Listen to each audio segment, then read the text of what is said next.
evening, Trinidad and Tobago, and the wider Caribbean, wherever you may be viewing from. Welcome to Book Club Corner. My name is Joel Green, and of course, you're tuning in for us to chat with another author, another fantastic author.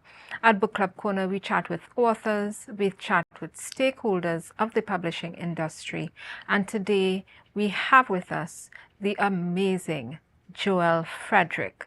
Mr. Frederick, are you there? A nice adjective you use, amazing. Feels very special this morning being here. Thank you for having me. It's Thank you. wonderful to have you with us today. I'm in beautiful Scarborough. The weather is nice. I can see the beach right across the road. The port Yeah, is right there. Yeah.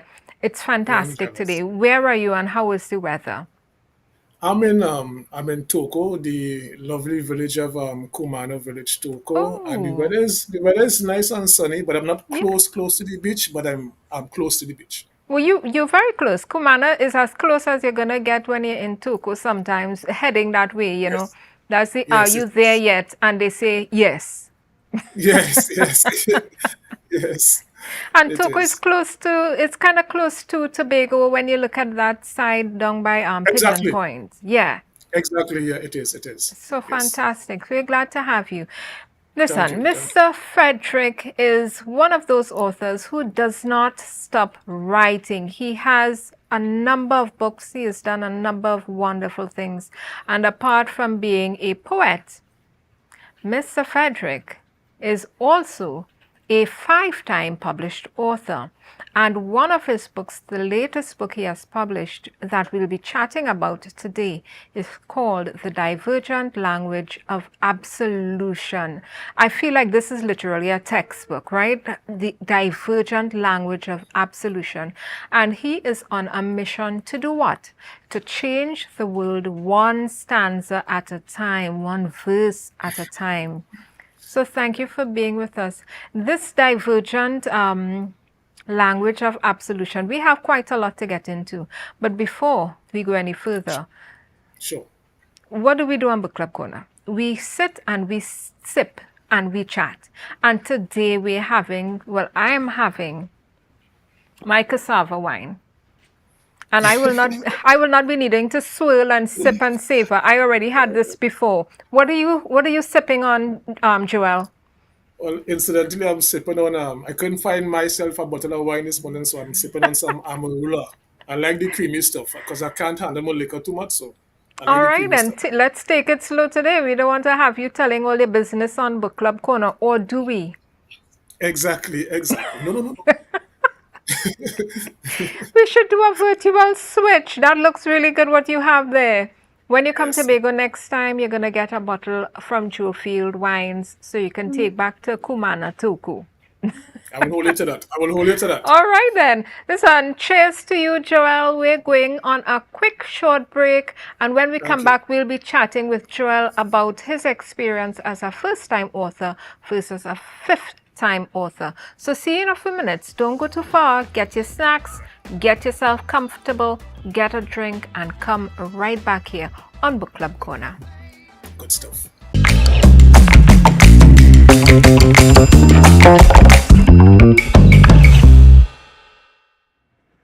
Welcome back to Book Club Corner. Whether you're viewing from Amplia 102 or Tobago Updates Facebook or YouTube, we welcome you to Book Club Corner. We're chatting here today with Mr. Joel Frederick, five-time author. Joel, are you back with us? I'm here. I'm here. Thank you. Okay, Thank you. wonderful. Joel, the first time you wrote a book versus the fifth time you wrote a book? Because you have five books.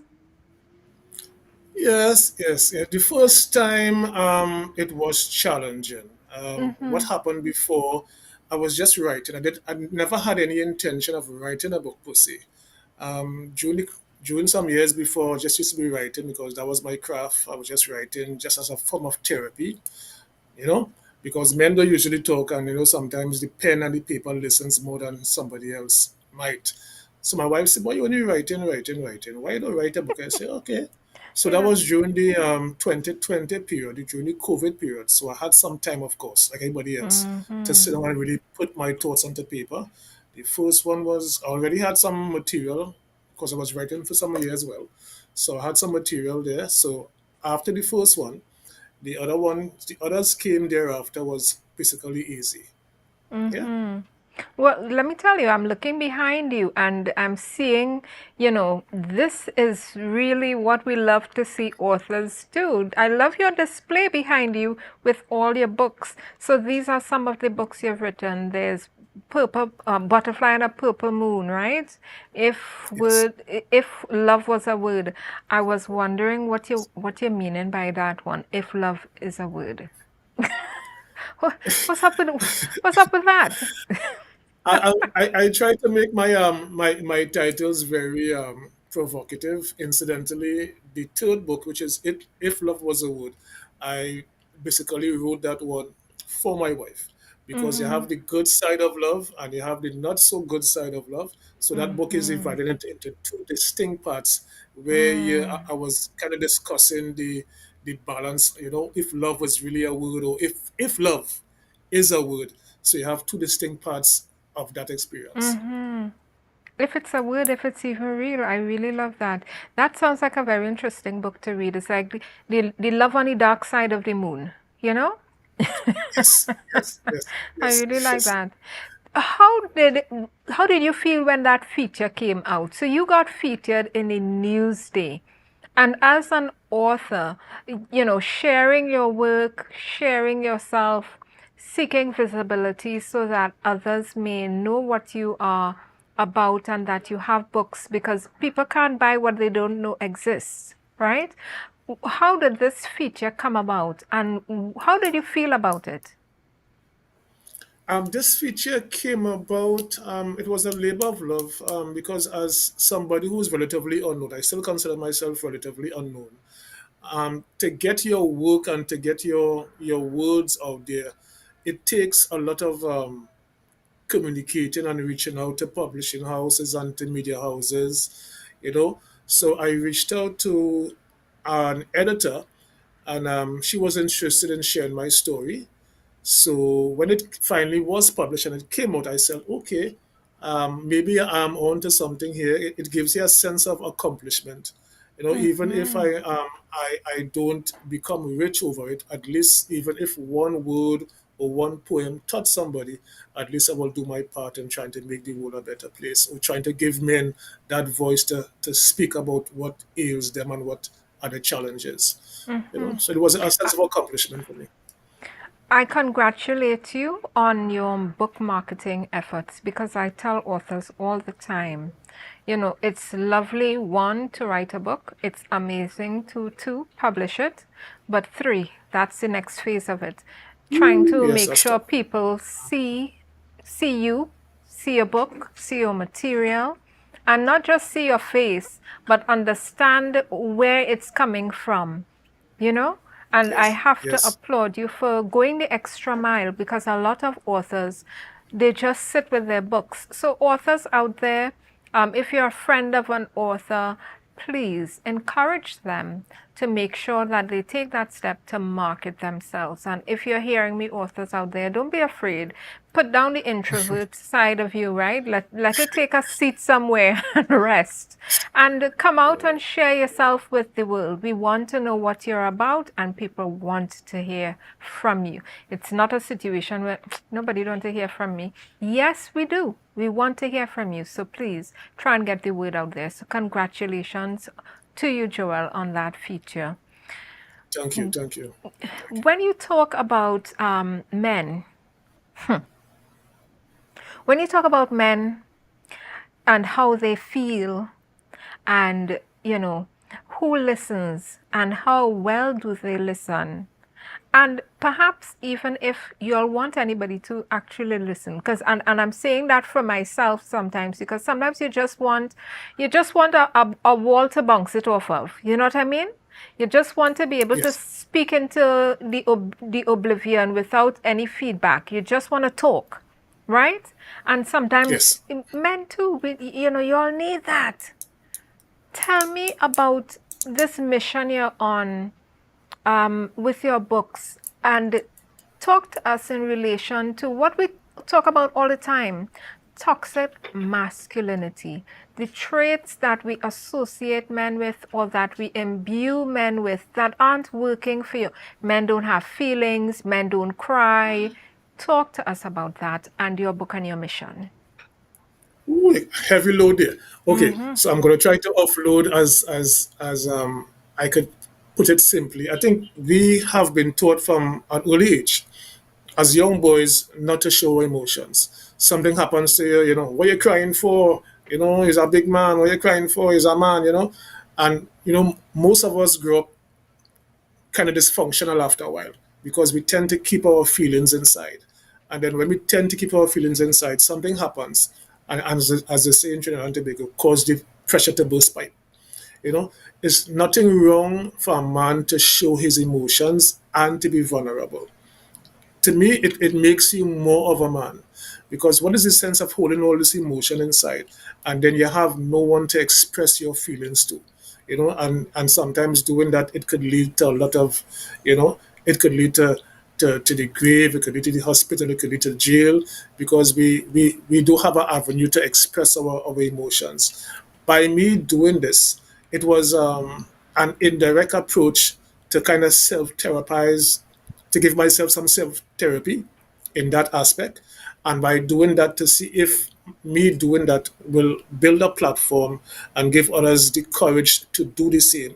Men who are experiencing the same challenges is in expressing their emotions and accepting their challenges and letting their voice be heard and not being labeled for it. So Mm-hmm. that's my mission basically. Well, It's it, helping myself and to help others yeah. at the same time. As you Yeah. said, it's a heavy mission.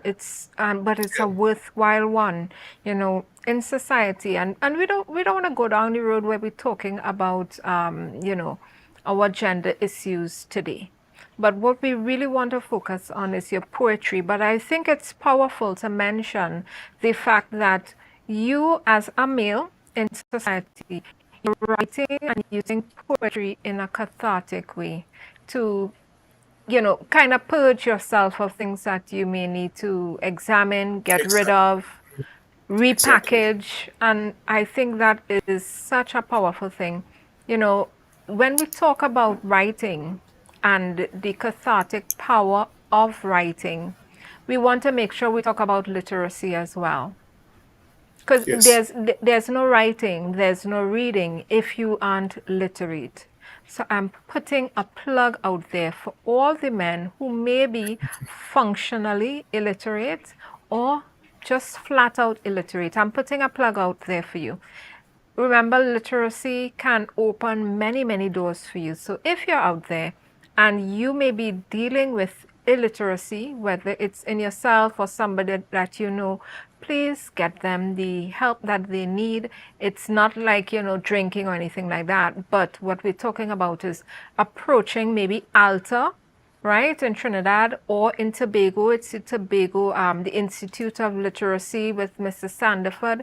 Approach them. They do a lot of great work and a lot of programs, right? And we want to make sure that we have a literate population, because that is directly linked to how we are able to critically analyze and internalize emotions, information, and situations.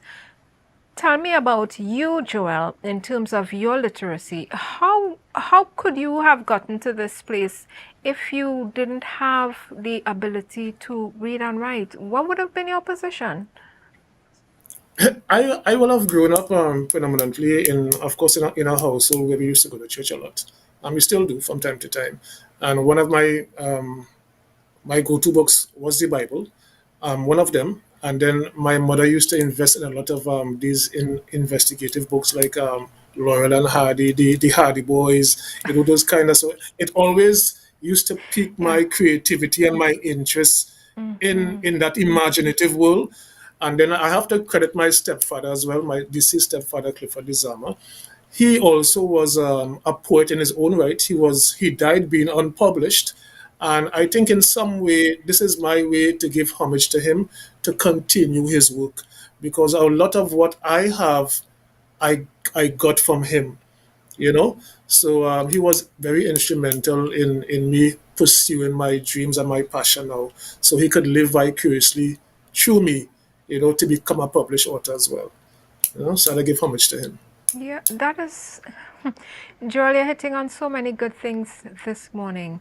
One of the things that you're talking about is support for young people in terms of making sure they are reading, that they're literate, that they're doing well in terms of reading and writing, and that not just they're doing well, but that they're participating and they're making sure they're putting pen to paper even at a young age. So congratulations to your parents. Thank you very much, mom and stepdad, dad, for being those instrumental persons in Joel's life. This is something, no, this is something that we underrate, right? The ability for those in your life, your parents, your guardians, to put you on the right track, right? Yes, We of course. pretend, yeah, we pretend that children are adults. They're not adults. They don't know what they're doing some of the time and they need the guidance, good guidance. So Yes. parents out there, it's summertime. Don't let your children go back to school. September is coming swiftly. It's approaching. Don't let them come back to school without having read a book, The teachers just know. Yeah, they come back dull because it's plain, because the mind, is not being fed. All So right then. sometimes they come back to school dull. Yeah, yeah. Yeah, iron sharpens iron. So get them reading. Make sure they read a book. You bought them textbooks, you buying them. Let them paper them and read them as they putting that brown paper on them. Right? I remember you used to paper all your books and write your name in it. This belongs to. You lay claim to a book. Yes, Yeah, of course, and I was and proud of it too. Yes, I'm telling yeah. you, listen, when I finish paper my books, my edges sharp, that brown paper, and they used to give you brown bags, and back in the day, no, not these plastic bags, and they used to take the brown bag, cut out the bottom, cut out Yes, the yeah, side, yeah, I lay remember it that. out, Yeah, iron it I remember out, that, right? Come, mommy, you're buying that real brown paper at all. You iron out your yeah. brown bag, yeah, and you're covering your books, Yeah, the edge sharp, man, when I tell you. Listen, we're going on a quick break as we're chatting with Joel Frederick about his mission to help men express themselves as he is expressing himself through his 5 books of poetry. Joel, we're going on a quick break. When we come back, we'll be chatting some more. Please, guys, ladies, don't go far if you're viewing Ampere 102. Facebook, YouTube, Tobago Updates, Facebook or YouTube, or you'll be checking us tomorrow on our Book Club Corner YouTube channel. Don't go far. Get a drink, get a snack, get comfortable, and come back with us right here on Book Club Corner.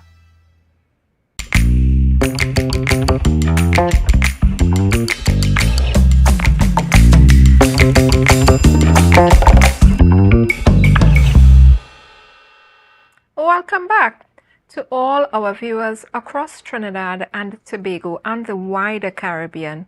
We are so happy you're here with us today. Today we're chatting with author, 5-time author, Joel Frederick.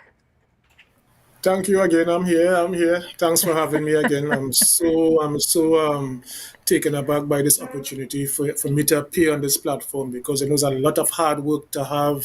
You have yourself out there, especially as a practicing introvert who's coming out of his shell. So Ah, I appreciate it. I appreciate it. yeah, and we're so happy to have you from Kumana, right? Right in Toko. Toko people right too, Yes. right? Joel, tell us about these 5 books. We have the 3 books that you've written. Those were the first 3. The caffeinated, what is it? The caffeinated, let me see, Caffeinated whispers. whispers. Or Yes. what is this Yes. about? And then tell us about the other 2, the purple moon and if love was a word, and the 4th book you've written. Of course, the This is very your first, latest one. But tell me the about the latest book. first one. Well, since my wife was egging me on to write a book, and I had some unpublished material, I wanted this particular book to touch on all aspects of my creativity. So it have from the highest heights of love to the lowest depths of despair and all the other emotions in between. And they have some observational stuff, some slight political commentary, but not so much, but more on a social issue. So I wanted my first book to cover all aspects of my creativity, and it's an inspirational book as well. So hence, and I wanted that book to speak or to shout quietly to the reader's mind and his perspective, hence the word caffeinated whispers. Because when we drink caffeine, it tends to speak our interests, it tends to give us some kind of energy. So I wanted that book to speak to the reader's mind. The second book, Butterfly on a Purple Moon, it was more like an extension of the first book. It's an inspirational book as well. It's based on the lifestyle or the lifetime of a butterfly, because similar to a butterfly, we as human beings go through different stages in our life as well. So I wanted the book to touch on that or to kind of mirror on that particular experience as well. And of course, the third book is of course a dedication to my lovely wife for being that inspiration as well. So it has some provocative pieces, not too much on the grown up side, but provocative in terms of it will make you think. So it have the good side of love and the not so good side of love, and of course all the other gray areas in between as well. So that's my third book. My fourth book, but guilty decadence, 70% guilty decadence. I realize with the advent of social media, a lot of people doesn't want to read no long drawn out poetry.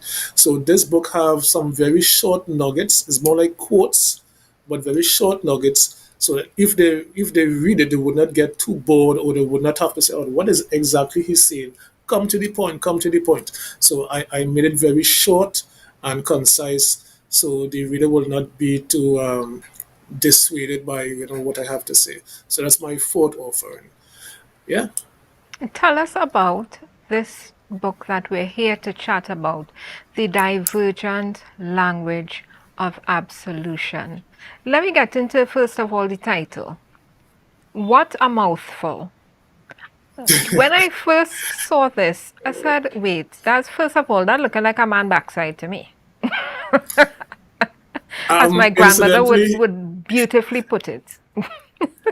yeah, it's actually me in a kind of graphic way, because I don't like to do boring stuff. So I like my book titles to be very provocative as well. So it's basically saying the different ways we speak about forgiveness. So the front cover was basically my idea I had in mind. Forgiveness is not easy. You have to actually come out of yourself and break down some walls for you to get to that place of of forgiveness, especially to the degree of when you have been hurt. It takes a while. It is a process. You don't forgive overnight. Mhm. Yeah. Even though God said to forgive, it is a process. The reason why I did not start off writing this book per se, I was trying to I was dealing with some very heavy stuff. So I just, as men don't have an avenue to talk, pen and paper was my friend. So I was writing it down. There was one, two, three poems. Okay. This might actually lead to something. And before I knew it, I had about 20 or 30 poems. And I said, okay, it's best I make a book out of it, because if it's helping me with my therapy, it might be able to help somebody as well. So hence the title, The Divergent Languages of Absolution. It's a Mm. different way we speak about forgiveness. It doesn't mean that you have to forgive that person right away, but you go through a different process: anger, pain, hurt, resentment, absolution. And then sometimes we go back Mhm. again. You really do me this, boy. You really do me this, girl. You start back over again. It is a process. Healing Yes. doesn't happen overnight. Yeah. Indeed, I chuckled because it's so true. I was looking at something talking about the stages of grief, and I feel sometimes that the stages of forgiveness are also like the stages of grief, you know? You have Yes, to of course. accept, that these things have happened, and try to be as kind and gentle with yourself as you may need to also be with the person, even in their wrongness, right? Yes. We have to leave a little room for grace. You never know where the shoe may be on the other foot, and you are the Exactly. person needing some forgiveness. It may not be the Ex- same thing. You may not have done or will do the same thing, but we all are sinners needing forgiveness and Yes, we all fall short. also Yes, giving forgiveness to other sinners as well. We're a yes, world yeah, full of sinners, right? And I'm using yes, sinner not in the vernacular of church, but in the way of transgression and exactly. needing absolution. And I really love that. Yes. Joel, you're gonna read to us today? Yes, yeah, oh yes, yes, yes, yes, I come prepared for Let me that. see. Hold up the book. Let me see. I want to see the size of the book because I was reading the digital copy. Yeah, guys, don't feel because I don't know the size of the book. Or she didn't read this one. We catch her now, right? No. So you'll see how thick the book is and how turn it on its side. I like to see. Yeah, Yeah, this looks like an easy book to carry around. And I love a hard copy, to be honest with you, because I love my bookshelf to look a particular sort of way, right? So I like that. Joel, let me get my wine. Once I get my wine and I get a comfy spot, I'm ready for you. Read on. all right, so this is well, as with my other books, I tend not to make my poetry too long and winding because I feel that people might tend to lose the story. So these are very short quotes and very short poems as well. So Mm. this one is entitled "From the Ashes." Forget what the optimists say. Pain makes you evolve. One cannot be put under pressure and expect to remain the same. Only a fool fails to acknowledge that not only does the fire burn, but it also molds and reforms. And sometimes it also destroys. And that's why most of us are cautious about love. Mm. It's very short and concise. Mm-hmm. Yes. You hit the nail on the head with that one, boy. Give us something to think about. Joel, read on, flip those pages and read on because this book has some good stuff in it. I was getting into this book. Give us two more. Sure, no problem. This one is entitled Too Late for Petitions. I did not just become bitter. My broken heart was bathed in salt, and when not yet mended, you plied me up with vinegar, until all I craved was the scent of disgust. Now I am so fixated on my infected wounds that I prefer the company of the worms rather than the bandage that you call love. And the other one I'll read for you is entitled The Process. Sometimes an apology is never enough because the glass has already been shattered. You try to sort through the broken pieces looking for some sort of retribution. Yet your peace of mind is your broken soul's only token. Perhaps you're paranoid because knives are hidden within expert charms. So you take their words under caution and keep your heart at arms.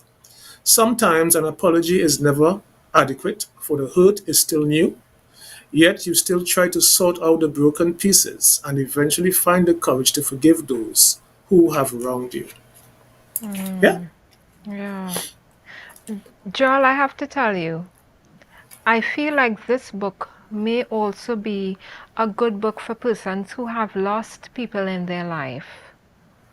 I don't know how you feel about it, but I feel like this may be a book to give comfort because I know for me, when I've lost people, there is, and it's weird, right? But there is some sort of forgiveness that has to happen because there is some anger about being left.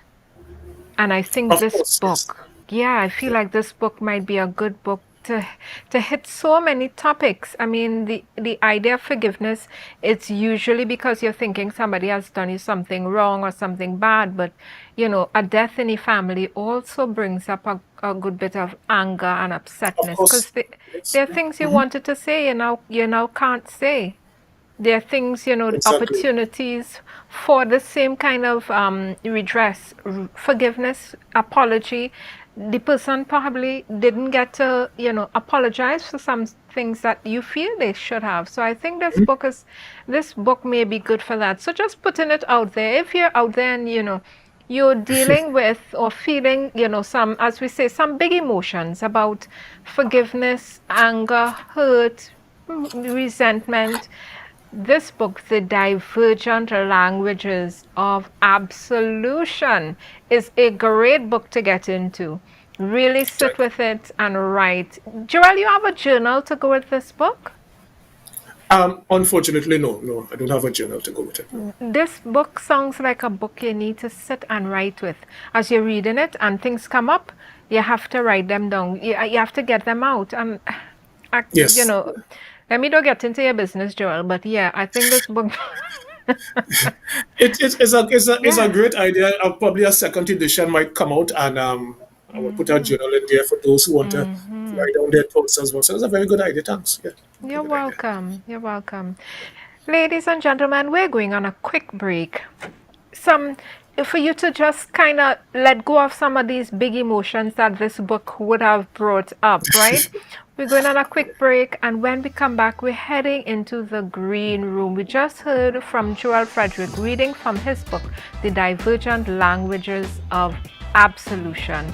Get that book, and when we come back, we're going to the green room, and he'll tell us where to get his 5 books. So see you in a few minutes. Don't go far.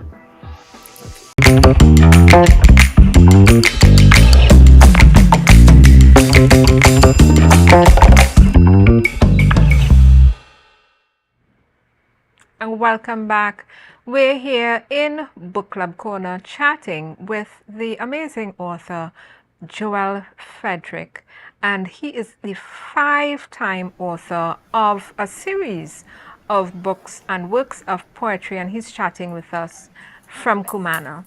Joel, we're heading into the green room, and this is a space where we chat about insights for authors and publishers. So without any further ado, this is going to be our topic today, right?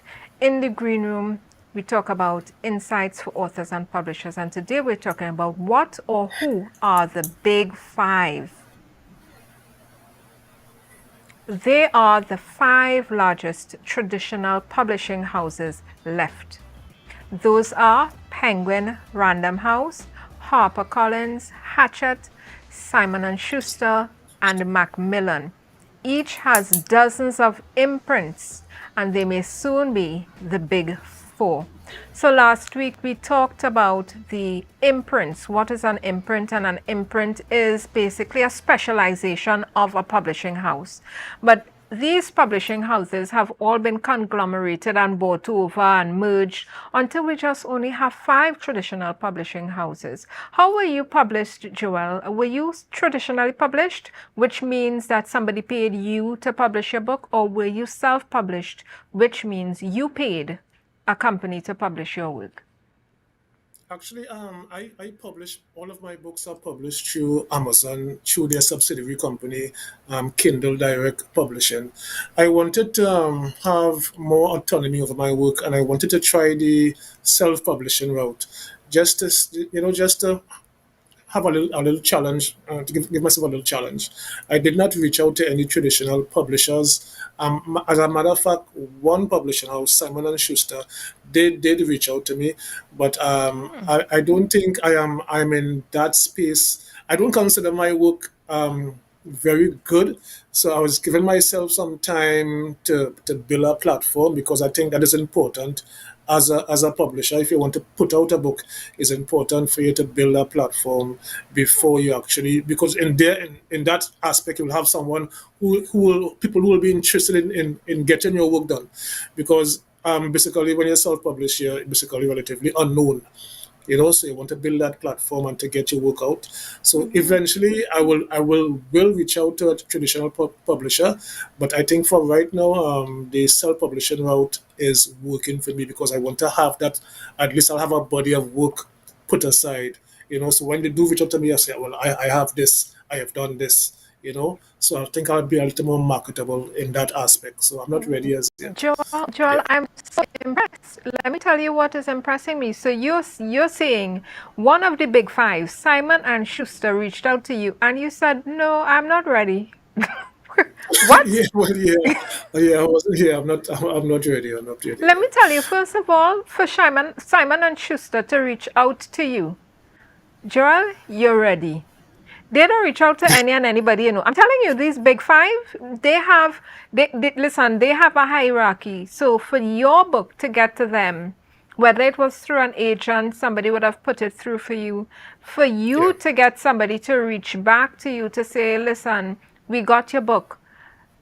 That is huge. Any author will tell you that is huge. Now, I accept the fact, and I think it's magnanimous of you to bow out, seeing that you wanted to have a body of work, because they pay you some big money. This is the Daniel Steele and the Stephen King's people, right?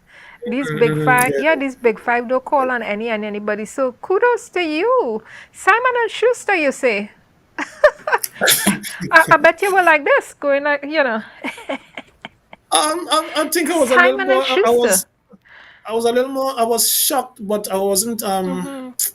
I cannot say it, but I want to toot my own horn in that aspect because I can still consider myself relatively unknown because, as you know, it's a Mm-hmm. lot of hard work to get your name out there. Is a constant process, a constant battle Yeah, to get your name out in the media and media houses. That's why I really appreciate this platform that I'm on today. Is a continuing to push yourself and to get yourself out there. So I'm not ready yet, but eventually, I will get there because it's yeah. a constant process for me. I'm continuously writing. Just the other day, I finished my first memoir. Excerpts of Agostini is a kind of a short memoir of my experiences growing up between the age of 4 years and 18 years. So it's a constant process for me. I don't think And I'll ever stop writing. you have a new book coming out soon, isn't it? Yes, yes. And It's called. tell me, okay, I remember it well. The cover is really nice. Could we have the book cover come up there? I Yeah, happy. I thought it Yeah, was a really nice. Yeah, we have it. yeah, No, this one yeah, is called, yeah. So the new book, which is called The Pieces of Me. So that's the gray yeah, one, guys. The yeah. Pieces of Me You'll Never See. You never see. Yeah. Yeah. I like this one. The pieces of me you'd never see. Let me ask, is this by choice or because they're literally so hidden? Because there's you could be saying it like, I'll never show you myself. I'll never reveal my secrets. So What is it? Or you could be saying, you just will never see them. the most of my books have a personal connotation to them. In this particular book itself, of course, that's my face when I was about 18 or 19 years old. Mm. Um, I had a artist draw it, so I said, all right, I'm gonna make this a book cover and relate it to the title itself. So of course you don't want to expose your whole self for the world to see. You will expose some stuff because as a man you're still trying to get be comfortable with who you are and to express your vulnerability and your emotions. And then so that's one side which the public will see, and then they have the other side where you still have to keep some stuff to yourself. But the ones the particular work in this book is what I want the people to see about who Joel Frederick is. And it's ideally is a book about healing, because after you forgive someone, you want to go through that process now of redemption and healing. So this book is ideally about that next process, which is healing. Mm. Yeah, listen, Joel, you're getting into some deep waters here with these books. Some deep, deep waters. Let me tell you, people, and don't be afraid if you can't swim. He's giving you the tools, right? He's giving you the tools. You know, I admire the fact that when you wrote your book, Simon and Schuster reached out to you. That's one of the big five, the traditional publishing houses, the big ones. And you Yeah, said, you're not ready. And I always note that as a self-published author, you're able to retain so much of your not just your 100% rights, but as well options to do exactly what you want to do with your book, right? exactly. Whether it's the Yeah, book cover or the layout, how it is, self-publishers or what we call self-assisted publishers, they really follow the mandate and follow the direction of the author. yeah, Yeah. And that is the difference. That's the major difference. So when they pay you, as they say, those who pay the piper call the tune, right? So if they pay you Exactly. to publish your book, you can't just be going around saying, yeah, and put this there, and I don't want this over here. I like it over. Yeah, you Yeah, basically yeah, have to say, okay, yeah. well, whatever y'all want to do with it, that's fine with me. Yeah, and that's what I was trying to avoid. I wanted to have full autonomy in my creative process. I Hmm. mean, eventually, I still, if I eventually go that traditional route, I still want to have some sort of say because it's your intellectual property, is your work. Should have some say. Yeah, Yeah, and you do. I mean, because a lot of people think, and this is a myth, just letting you know, that once you go traditionally published, it's 100% theirs. That's not true. It really comes down to what the contract says, whether you yeah, have agreed to give them rights, 100% of the rights, because that's up to you, right? If you don't like it, walk away. yeah, 100%, 80%, right? And also you have the ability to, even if you're publishing in the Caribbean or in the UK, Canada, US, you can still also go to the other markets, right? You can also publish in Africa, in yeah. Asia, right? We have an author called Ira Mathur. She's a journalist, and she has gotten a company in India to buy her publishing rights. So her book is being published in India. So it's on the shelves right now in India, in the bookstores, in all the different colloquialisms and different languages in India, because we know that Hindi is not the only language spoken in India, Yes. right? And if you didn't know, well, now you know. Okay, guys? We want to thank Joel for being here with us. Joel, before we go, tell us where people can find your book and your books. Okay, well, my first two books, Caffeinated Whispers and Butterfly on a Purple Moon, those two books are available at Scribbles and Quills in Lange Park, Shogunas. And Caffeinated Whispers, they are available in RIK bookstores nationwide. All my other books, they are available on Amazon.com, or they could get these books through me personally. Once they reach out to me, I'll make the books available to them. Yeah? Okay. Wonderful. Ladies and gentlemen, we'll leave Joel Frederick's information with you. You can find it in the description of our YouTube video when we put it up on Book Club Corner's YouTube channel. You'll get his email and his number with his permission, of course. And you can message and find out how you can get the books from him, right? So we want to thank you for being with us, Joel, and ladies and Thank gentlemen, you. Thank you. viewers, you're welcome. It was really Thank you. nice Thank you having so much. you. Thank you so much for having me. I really appreciate this platform. It was very insightful, very informative, and you are a great host. I want to know where you get them glasses from. I want to get something like that. I like those glasses, very stylish. So thank you Listen, again for having me. Thank you, we'll thank you, we'll thank you. talk off air because they're not sponsoring us, right? I want somebody call me and say, hey, hey, what you trying to do? You're trying to sell my glasses on your show. Listen, tune in with us next week when we chat with another published author. And next week, of course, we have somebody really great lined up for you. We have Chanel Williams. She's a special needs educator, and she'll be here to talk about her book that's really geared towards the teaching service, right? All the educators out there. So tune in next week when we chat with Chanel Williams. And of course, please enjoy the rest of your Wednesday, wherever you may be. Cheers to you. Please remember to, one, increase and upgrade your literacy. And if you have anyone around you who needs help with their literacy, please don't be afraid to call ALTA in Trinidad and the Tobago Literary Institute. That's Miss Sandiford, good friend of ours. Please get your literacy up. Being functionally literate is not enough. And if you're illiterate, you know that there's a problem. You're not able to function properly in public, right? So get those reading and writing skills up. And it doesn't matter how old you are. Please, reading is fundamental. So we want to thank you for being here with us. Check us next week, Wednesday again. when we chat with another local author. And before we go, let's quickly thank our part sponsors, Mansa Enterprises, book and stationery store right here in Calder Hall, and they're doing a special giveaway. This is going to be instrumental for our book buyers, mummies, daddies, uncles, aunties. We know how it goes when you're buying books.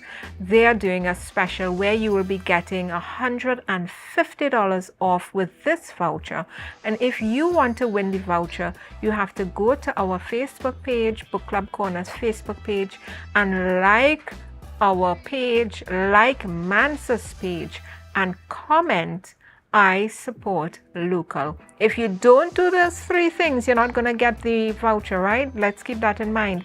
We also want to thank Latoya LR by Latoya Roberts, right? LR Books. And she has a book called A Collection of Poems. It's a fantastic book. Get into this book. Thank you, Latoya, for part sponsoring the Green Room. And again, cheers to you. Make sure that you enjoy the rest of your Wednesday and be safe, guys. Summer is coming to a close. Vacation is coming down. We're heading back to our work and play. And we want to make sure we're reading. So see you next week.